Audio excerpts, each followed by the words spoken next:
Baik, alhamdulillahirrahmanirrahim. Allahumma shalli wa sallim wa barik ala sayyidina Muhammad wa alihi wasallam.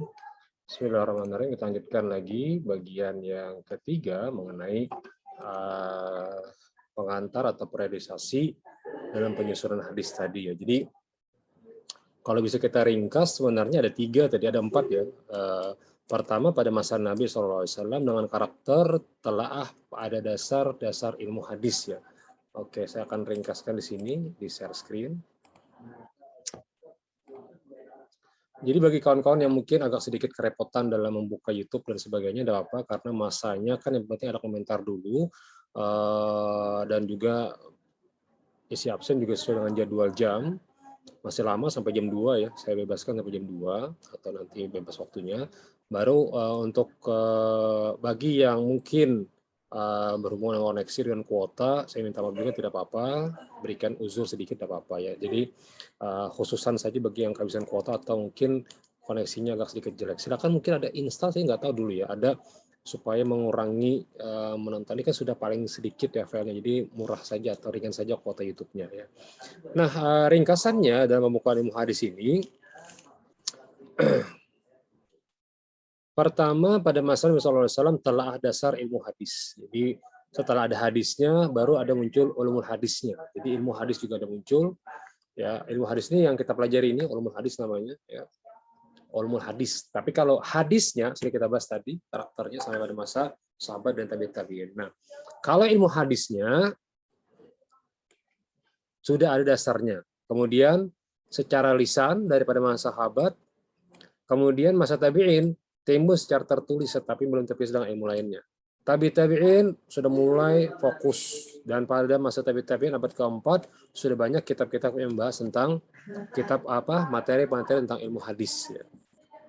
Nah, inilah fungsi dari ilmu hadis ya. Tentu untuk mengetahui istilah-istilah hadis, mengetahui sanad dan matan, mengetahui periwayatan hadis, mengetahui tokoh-tokoh hadis ya. Bentar, ada telepon ya. Oke, kita lanjutkan bahwa ulumul hadis itu muncul karena memang pada prakteknya diperlukan pada masa itu. Bahwa kalau kita melihat pada prakteknya, ternyata tujuan-tujuan dari ilmu hadis itu kan ya selain mengenal dirayah dan riwayat, tentu kita melihat juga bahwa prakteknya ada beberapa usaha-usaha dan jerih payah yang mungkin menjadi gambaran dalam penyusunan ilmu hadis ya, dalam menjadi hadis yang kita pahami. Dan terakhir tentu mengetahui hadis sahih, hasan, dhaif dan seterusnya yang akan kita pelajari juga nanti pada umumnya ya. Nah, jadi kalau kita bisa simpulkan, ulumul hadis itu terdiri daripada ilmu dan hadis ya. Jadi pada dasarnya sudah ada pada masa Nabi, sudah ada dasarnya. Ya, di antaranya juga ada masa dilarang keras dalam meriwayatkan hadis dan seterusnya ya. Nah, inilah untuk sedikit menambahkan materi tentang ilmu hadis ya. Baik, kembali ke materi utama tentang periodisasi atau perkembangan hadis pada zaman Umar bin Khattab ya, bahwa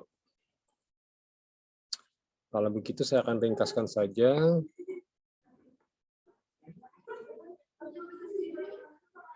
Oke, bentar saya cek dulu. Ini dia tadi ya. Bentar.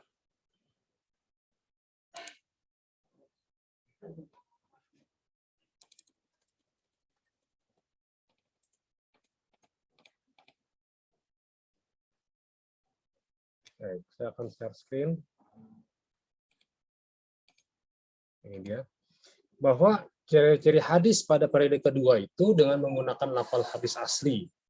Yang kedua, para sahabat meriwayatkan hadis jika ada permasalahan yang mendesak. Kemudian banyak dari para sahabat yang dengan sengaja menyebarkan hadis. Sudah ada waktu itu para penyebar hadis, namun tetap dengan dalil dan saksi yang kuat. Jadi sudah ada referensi-referensi yang kuat hadis ya. Kemudian para sahabat juga rela melakukan perjalanan jauh untuk mencari kebenaran hadis yang diriwayatkannya. Jadi saking semangatnya para sahabat itu ya mencari referensi di mana letaknya dan di mana hadisnya ya. Dan para hadis juga sudah terpencar ke berbagai tempat untuk apa? Untuk pemeliharaan dan penyebaran Al-Quran. Dan ketujuh, para sahabat memiliki komitmen yang kuat terhadap kitab Allah, dan ini terjadi pada masa Khulafaur Rasyidin atau para sahabat yang 4 ya. Jadi ringkasnya gitu. Nah, pada masa ketiga, perkembangan pada masa sahabat kecil dan tabi'in. Kita bahas tadi. Nah, periode ini disebut dengan asr intishar ar-riwayah ilal amsar. Artinya masa berkembang dan meluasnya periwayatan hadis. Pada masa ini, daerah Islam sudah meluas, yakni ke negeri Syam, Irak, Mesir, Samarkand, bahkan pada tahun 93 Hijriah. Meluas sampai dengan ke Spanyol. Hari bersamaan dengan berangkatnya para sahabat ke daerah tugas dan sebagainya sebagai penyebaran ilmu hadis. Ya. Nah, sejak zaman Khalifah Utsman bin Affan dan Ali bin Abi Thalib, para sahabat sudah mulai mendapat kesempatan untuk meriwayatkan hadis secara luas. Demikian pula para tabi'in pun secara bebas sudah dapat mendatangi para sahabat yang punya banyak hadis, ya, sampai ke negeri Syam, Irak dan sebagainya. Nah, tentu kenapa jadi cepat berkembang dengan pesat? Karena pada prakteknya sudah ada, ini para sahabat yang memberikan hafalan kuat, ya. Kemudian langsung mendengar dari para sahabat yang lain seperti Anas bin Malik, kemudian lama bersama dengan Nabi, dan banyak sekali para dai yang dikirim ke seluruh wilayah. Dan tentu karena waktunya sebab terbatas sehingga banyak juga yang mengatakan bahwa hadisnya ada yang memalsukan hadis dan sebagainya. Sehingga waktu itu lagi ramai pembahasan mengenai hadis-hadis yang mungkin dianggap palsu, ya.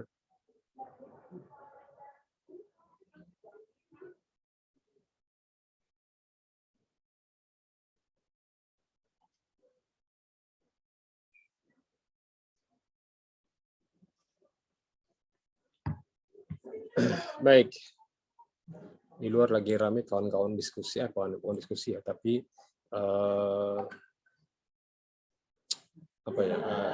ya bimbingan istilahnya, ya, bimbingan dengan kawan-kawan yang lain. Ya.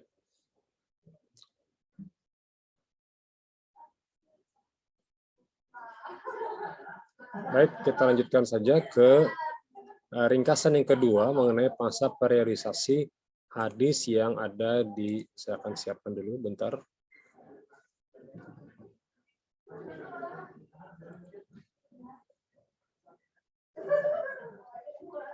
Ini ya ringkasannya.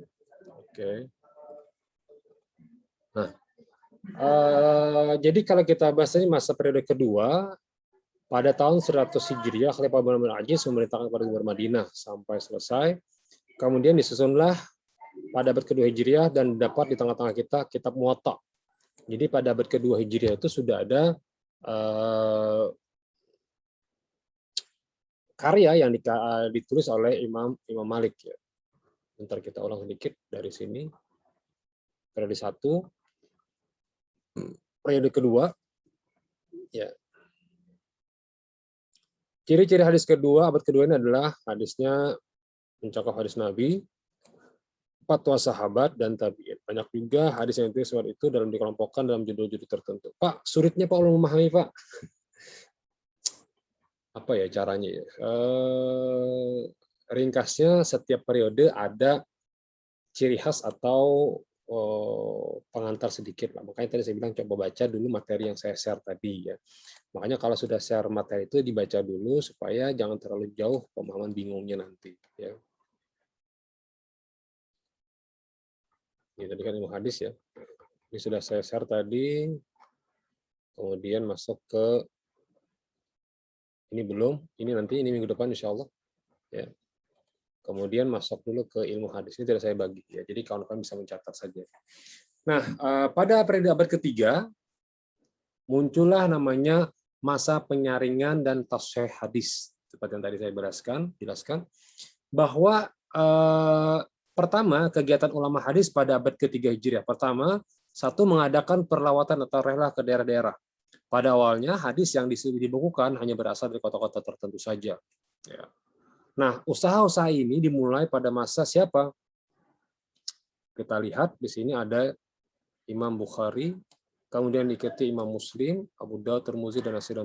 Jadi ini abad ke-3 Hijriah. Jadi abad ketiga Hijriah itu dimulai. Nah, itu juga gambarannya biar gampangnya ya. Oke. Nah, kemudian yang kedua mengadakan klasifikasi hadis. Jadi abad ketiga ini sudah mulai membedakan hadis itu marfu, mauquf, dan maqtu. Ya, apa itu Pak hadis marfu? Nanti kita yang penting hari ini hanya melihat saja ada minimal pian paham 4 periodisasi saja, 4 periodisasi dari masa Nabi, sahabat, tabi'in, tabi'in. Cukup apa saja, tidak seluruhnya juga kita haruskan pahamkan kawan-kawan ya.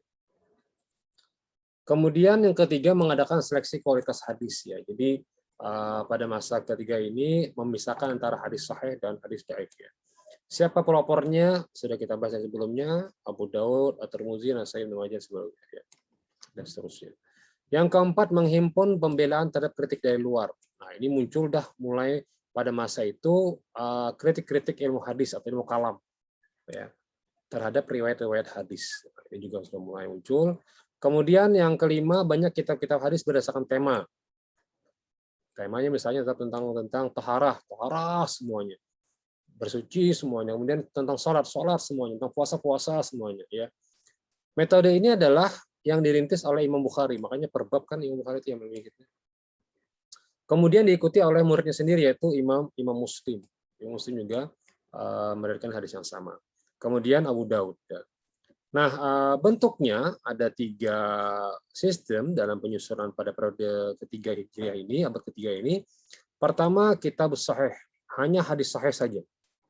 Jadi jika ada pertanyaan apa itu hadis sahih saja, sebutkan hadis Al-Bukhari, Jami' Sahih, dan seterusnya. Ya. Sebentar saya ada telepon.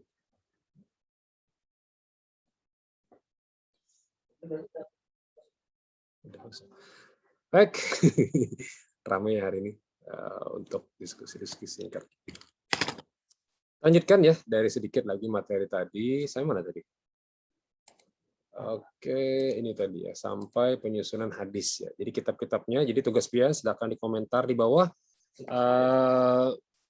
Dari hadis 3 ini, Sahih Muslim, Sunan, dan Musnad ini, ya, pian cari satu karya, Jami' Sahih misalnya, satu karya itu, kemudian pian jelaskan siapa pengarangnya. Ya. Misalnya pian mengambil Sunan Abu Daud. Siapa sih Sunan Abu Daud itu? Boleh pian cari di internet. Ya, misalnya nama Muhammad. Habis itu mengomentari tentang nama kitab Sunan Abu Daud. Nama beliau adalah bla bla bla bla, lahir di mana, meninggal di mana kalau ada, tahun berapa dilahirkan, meninggal tahun berapa. Nah, itu aja. Silakan pian berikan komentar di bawah supaya ada pian menguasai nama-nama kitab-kitab sahih atau kitab-kitab sunan. Ya, boleh Sahih Bukhari, Sahih Muslim. Ya. Ini bukan Jami ya, tapi Al-Jami' As-Sahih salah tulis ini. Kemudian Al-Jami' As-Sahih karya Bukhari dan Al-Jami' As-Sahih karya Imam Muslim. Jadi ada Sahih Bukhari, ada Sahih Muslim. Ya, boleh pian ambil salah satunya. Atau Sunan Abu Daud, Tirmizi, Nasai, Ibnu Majah atau sebagainya. Ya.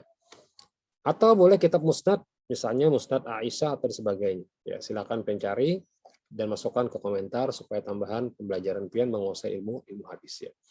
Baik, kita lanjutkan kitab-kitab hadis ini. Ternyata ringkasnya terdiri daripada 7 kutubus sittah jarangnya, Mbak. Terdiri dari kitab-kitab sahih, Sahih Bukhari, ini nama-namanya kalau pian perlu ingatkan.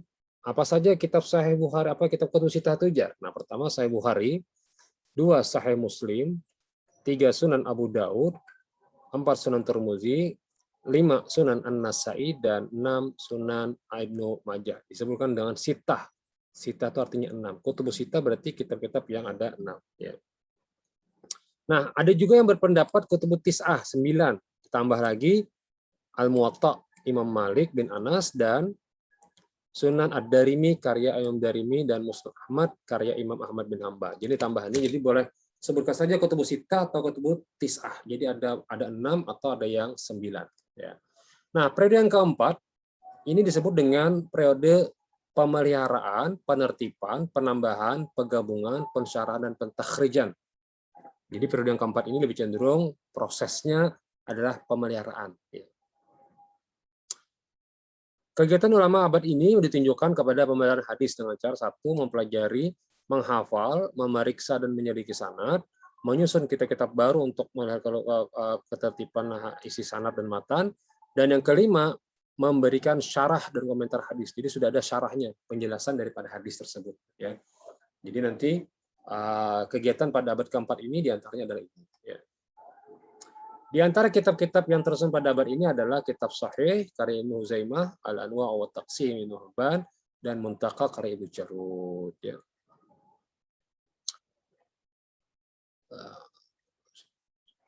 Azan ya.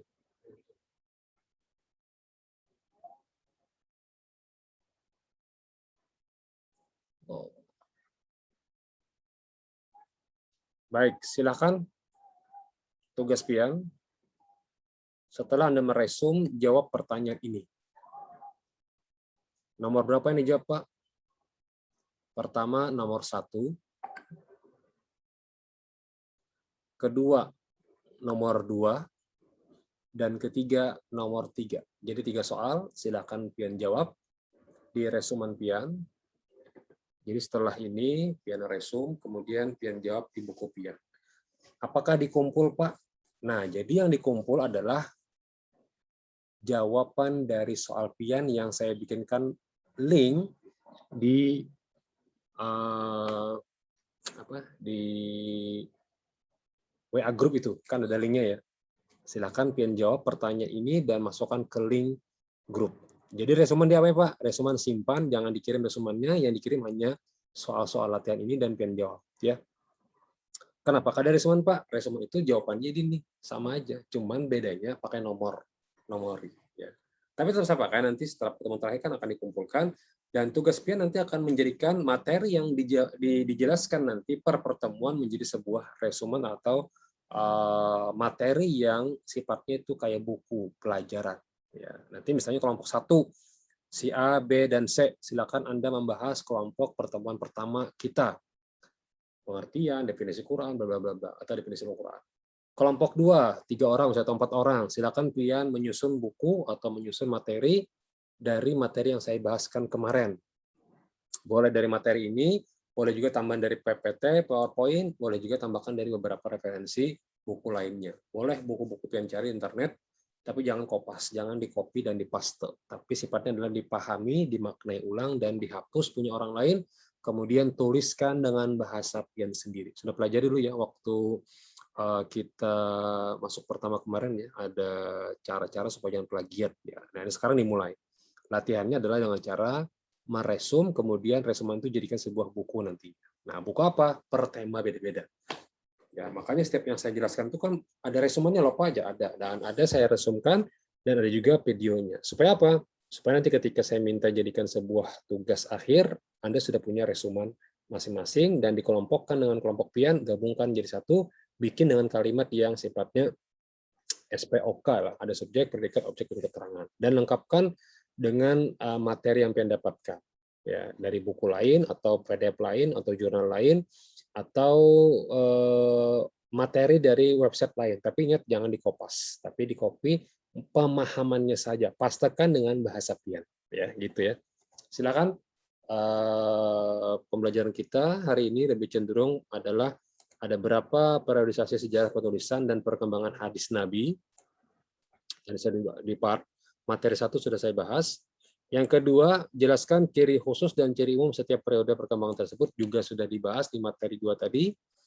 Ya, kemudian terakhir tadi sedikit untuk menambahkan periode yang ketiga, tapi tidak sampai 4, 5 dan seterusnya ya, hanya 3 periode saja yang saya bahas ya. Kemudian bukan sampai 4 tadi ya, sampai 4 periode. Kemudian apa sebab hadis pernah dilarang untuk ditulis dan kemudian dibolehkan lagi? Juga saya jelaskan tadi di part kedua, part pertama tadi atau materi kedua. Ya, jadi materi pertama itu tentang hafalan hadis. Silakan komentar di bawahnya. Hafalan Anda tadi dituliskan di sana, apa yang Anda hafal dari makna atau hafalan hadis yang Anda dapatkan dalam bahasa Indonesia. Hadisnya saja, maknanya saja, atau artinya saja. Yang kedua, materi kedua boleh Anda komentari tentang pemahaman Anda terhadap materi yang dijelaskan. Dan untuk materi ketiga ini silakan juga Anda berikan komentar terhadap pemahaman apa yang Anda dapatkan di part kedua ini atau materi ketiga ini. Untuk resuman itu berdasarkan materi yang didapatkan dari materi 2 dan materi 3. Dan untuk tugas yang dikirimkan ke Google Form adalah soal ini. Ada 3 soal, silakan Pian jawab. Tulis soalnya ya, jangan langsung jawab. Tulis soalnya apa, kemudian jawabannya di bawah. Tulis soalnya apa, jawabannya di bawah. Usahakan fotonya itu sekali saja, plok, supaya semuanya dapat kebaca. Ya. Kalau PDF Pak, ya terserah Pian. Yang penting bisa diupload. Karena kalau keganalan bisa kadang-kadang muncul kena tulisannya atau kadang muncul kena fotonya. Ya. Nah demikian. Kita akhirnya alhamdulillah rabbil alamin subhanakallahumma bihamdika asyhadu an la ilaha illa anta astaghfiruka wa atubu ilaik. Setelah ini silakan Anda hafalkan atau kirimkan voice note dari hafalan hadis yang berapa kemarin? 3 hadis yang kemarin apa? Saya lupa. Nomor 4 ya, 4 1 2 3 4 5 6 7 8 9. Hadis yang ke-7, 8 dan 9. Sementara materi hadis tadi untuk hafalan minggu depan. Ya. 7, 8, 9. Demikian wassalamualaikum. Mohon maaf jika ada yang kurang. Mudah-mudahan kita mendapat manfaat dan berkah dari apa yang kita pelajari hari ini. Dan mudah-mudahan kawan-kawan bisa memahami dan jika belum paham bisa diulang-ulang dan minta pada Allah untuk dipahamkan mengenai materi periodisasi penyusunan hadis dan ilmu hadis. Ya. Demikian, ketemu lagi next minggu depan. Assalamualaikum warahmatullahi wabarakatuh.